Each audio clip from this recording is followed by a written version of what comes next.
Welcome back to my channel. Today I wanted to talk about my second painting from my awakening series.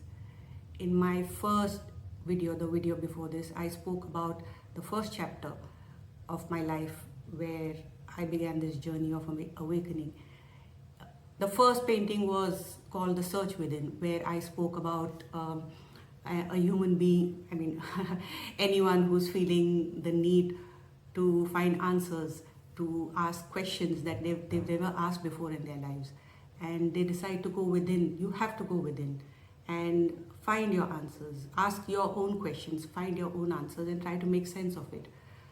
In my second chapter, what happens after, let's say you have embarked on this journey of understanding what life is all about.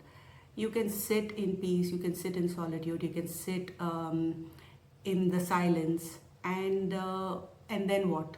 You cannot sit like that for the rest of your life. Some people do, but there is a certain calling within us. We are compelled to move further. We are compelled to dig a little bit deeper. What is that? That is a journey. The entire process of finding answers is a journey. Spirituality is a journey.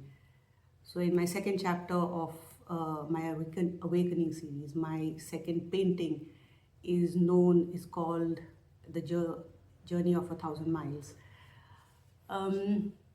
If you look at the painting, you can see that there is a lone figure. I continued with the sequence of a monk. For some reason, I don't know, that called to me.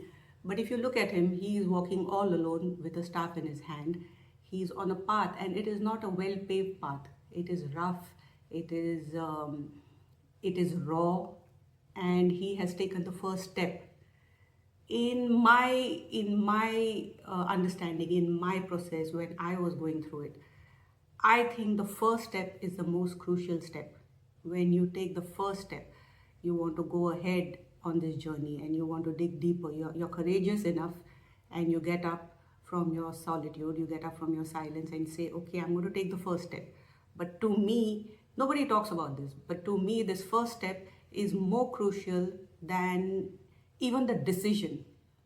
Because if you take the first step forward, you can always come back to the original position. You can take the step back and say, no, this is not for me. I cannot do this anymore. So the first step and the next step, that is what is going to decide whether you are going to continue being courageous to embark on this journey. So to me, that is crucial. It's not the first step, it's the second step and the third step. When the decision is made and it is mixed with courage, and an individual or a person decides to just walk on this journey, and it is not going to be a journey, it's not going to be a joyride. This journey is not going to be filled with roses and petals on the path and welcoming garlands come to us. It is going to be filled with a lot of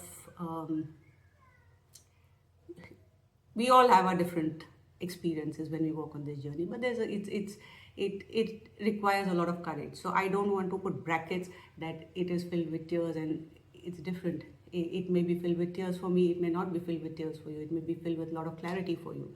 So we all have our own experiences, what we are destined to experience. So your journey is yours, mine is mine. But when I painted it, I wanted, probably it came from my subconscious. I was very, very clear, and I believe this very strongly. Anyone who is on this journey is never alone. So in this entire series, you'll look at the other paintings in the next videos. In this entire series, there is always a lone figure, but that lone figure is never alone. If you look at this painting, you will see squirrels, two squirrels just next to the path. To me, these are your guardians or spirit guides or the source, however you want to look at it. To me, there is somebody watching and guiding, and we feel a lot of loneliness on this path, but that is not so, because we are always, anyone who is on this path will always have a lot of protection, a lot of guidance from forces unknown. Within the tree, there is a nest of a nest with two chicks in it, and their mother is feeding them. So it's all come from the subconscious. It's besides the spirit guides, there is a lot of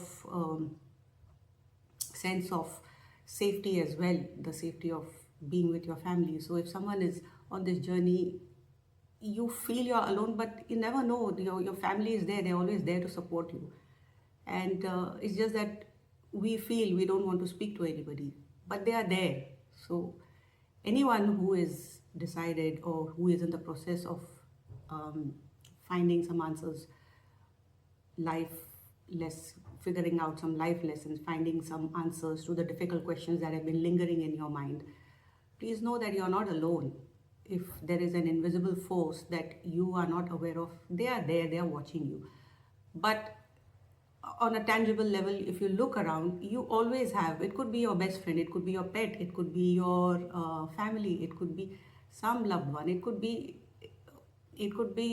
maybe one random day you feel a stranger saying something to you and that hits you. So there is always someone or some things. It's, you are never alone. That is what I'm trying to say.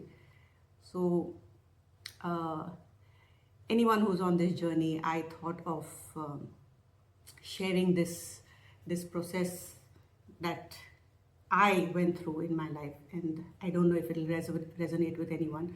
If it does, I'm happy. If it does not, uh, stay steady on your path. It do not. If you go ahead on this path and you look behind, you'll realize you've come a long way, and the idea of going back is no longer luring. There is no lure to it. There is no, you do not get enticed anymore. You just want to keep going ahead. So stay steady and don't be in a rush. It is a journey of 1,000 miles. Don't be in a rush, and there is no destination. You just walk and enjoy. I would say just enjoy the process.